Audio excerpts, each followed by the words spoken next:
Students, आज की जो आपकी वर्कशीट है वो वर्कशीट नंबर है 24। डेट है आपकी 21 दिसंबर 2020। विषय आपका सामाजिक विज्ञान, जिसमें आपकी बुक चल रही है इतिहास की। कक्षा 7th की ये वर्कशीट है जिसमें हम डिस्कस कर रहे हैं मुग़ल साम्राज्य। तो चलिए डिस्कस कर लेते हैं मुग़ल साम्राज्य को। निम्नलिखित संकेतों के आधार पर मुग़ल बादशाह की पहचान कीजिए। 13 वर्ष की आयु में बादशाह बना, सुलह कुल की स्थापना की, बैरम खां मेरे संरक्षक थे। यानी कि आपसे क्वेश्चन पुटअप करा गया है। तो इसका नाम है अकबर। अकबर एक ऐसा शासक था जिसके पिता की जो मृत्यु थी उसके 13 साल की उम्र में हो गई थी, जब ये युद्ध के लिए गया हुआ था अपने पिताजी के मंत्री के संरक्षण में, जिसका नाम था बैरम खां। तो बैरम खां जो था अकबर के पिताजी का मंत्री था, जिसके नेतृत्व में अकबर युद्ध पे गया हुआ था। और जैसे ही इसे पता लगा कि इसके पिताजी की मृत्यु हो गई है, इसका वहीं पे इसका राज्याभिषेक कर दिया गया और 13 वर्ष की उम्र में ही इसने शासन को संभाल लिया था। हालांकि अकबर जो था बहुत कुशल शासक था, लेकिन अकबर में बस एक ही कमी थी, इसको पढ़ना लिखना नहीं आता था। बाकी वो हर चीज़ में बहुत कुशल था, बहुत समझदार था।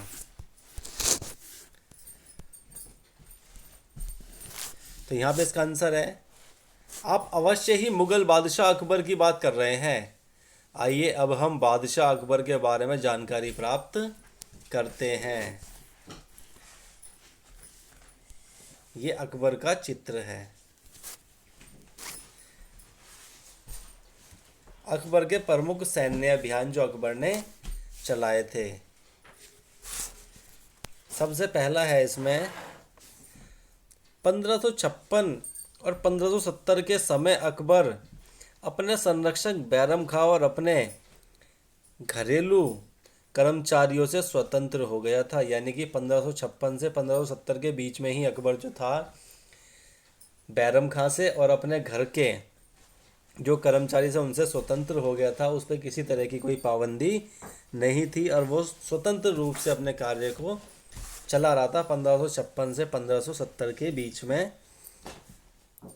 उसने सूरी और अन्य अफगान निकटवर्ती राज्यों मालवा और गोंडवाना तथा अपने सौतेले भाई मिर्जा हाकिम और उज़्बेकों के विद्रोह को दबाने के लिए सैन्य अभियान चलाए। यानी कि उसने बहुत सारे सैन्य अभियान चलाए थे, जिसमें एक सैन्य अभियान ये भी था जो उसने मालवा और गोंडवाना में चलाया था। एक अपने सौतेले भाई के खिलाफ चलाया था और उज़्बेकों के विद्रोह को दबाने के लिए चलाया था अभियान।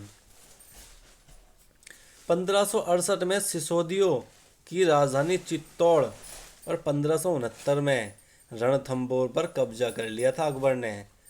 1568 में तो सिसोदियों की राजधानी चित्तौड़ पर उसने कब्जा कर लिया और 1569 में उसने रणथंभौर पर भी कब्जा कर लिया था। उसके बाद 1570 से 1585 के समय गुजरात के विरुद्ध उसने कुछ सैन्य अभियान भी चलाए थे। मिर्जा हाकिम की मृत्यु के पश्चात काबुल को भी उसने अपने राज्य में मिला लिया। जैसे ही काबुल के राजा मिर्जा हाकिम की मृत्यु हुई, उसने उस राज्य को भी अपने क्षेत्र में मिला लिया। दक्कन के अभियानों की शुरुआत हुई। बरार, खानादेश और अहमदनगर के कुछ हिस्सों को भी राज्य में मिला लिया। यानी कि अकबर जो था एक बहुत कुशल और बहुत ही बहादुर शासक था। उसने कई सारे अभियान चलाए और कई क्षेत्रों को अपने राज्य में मिला लिया। सफ़ाविदों को हराकर कंधार पर कब्जा किया और कश्मीर को भी जोड़ लिया। यानी कि धीरे धीरे वो कई जगहों पे कब्जा करने लगा। 1585 से 1605 के समय अकबर के साम्राज्य का विस्तार हुआ। अब वो बढ़ने लगा। उत्तर पश्चिम में अभियान चलाए गए और उसके बाद उत्तर पश्चिम वाले इलाके में भी अभियान शुरू कर दिए गए। अब इसके बाद है अकबर की कुछ प्रशासनिक नीतियां जो बहुत ही महत्वपूर्ण हैं। अबुल फजल द्वारा रचित अकबर नामा से अकबर के प्रशासन संबंधी जानकारी प्राप्त होती है। यानी कि सबसे पहली बात यह है कि अकबरनामा जो लिखी है वो अबुल फजल ने लिखी है, जिसमें उसने अकबर के प्रशासन संबंधी बहुत सारी जानकारियाँ दी हैं। साम्राज्य कई सूबों में बटा हुआ था। सूबों के प्रशासक सूबेदार कहलाते थे।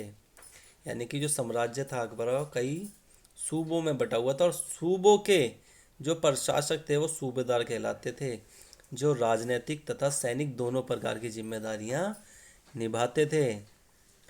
प्रत्येक प्रांत में एक वित्तीय अधिकारी होता था जो दीवान कहलाता था। यानी कि अकबर के समय में वित्तीय अधिकारी को दीवान कहा जाता था। प्रशासन में सहायक अन्य अधिकारी भी थे, जैसे बख्शी सैनिक वेतन अधिकारी था, सदर धार्मिक एवं धर्मार्थ किए जाने वाले कार्यों का मंत्री था, फौजदार सेना नायक को कहते थे, और कोतवाल नगर का पुलिस का अधिकारी होता था। ये जो सारे थे ये अकबर की प्रशासनिक नीति में कुछ लोग थे जो प्रशासन को चलाने के लिए बहुत महत्वपूर्ण भूमिका निभाते थे। अब अकबर की कुछ धार्मिक नीतियाँ भी थी। अकबर की कुछ धार्मिक नीतियाँ, अकबर ने सुलह कुल की नीति का आरंभ किया, प्रतिपादन किया। यानी कि सुलह कुल की नीति किसने स्टार्ट की थी? अकबर ने। सहिष्णुता सहनशीलता की यह धारणा अपने अनुयायियों का मतलब होता है मानने वाले के मध्य भेदभाव नहीं करता है। इसका केंद्र बिंदु थी नीति शास्त्र की एक व्यवस्था जो सर्वत्र लागू की जा सकती थी, जिसमें केवल सच्चाई, न्याय और शांति पर बल था। यानी कि अकबर ने लोगों में जो था आपसी मतभेद था उसको ख़त्म कर दिया था। धर्म, जात पात ये सब चीज़ें अकबर नहीं मानता था, और वो सबको एक जैसा समझता था और एक ही उससे देखता था निगाह से।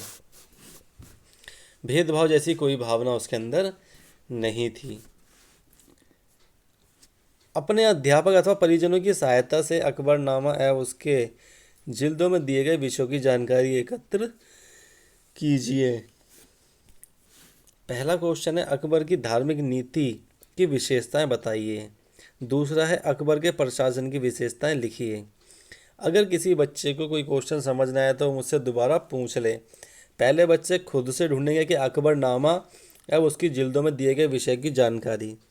अगर किसी बच्चे को नहीं मिलती है या उसको समझ नहीं आती है तो वो मुझसे दोबारा से डिस्कस कर लेगा। पहले बच्चे अपने आप इसको ढूंढने की कोशिश करेंगे।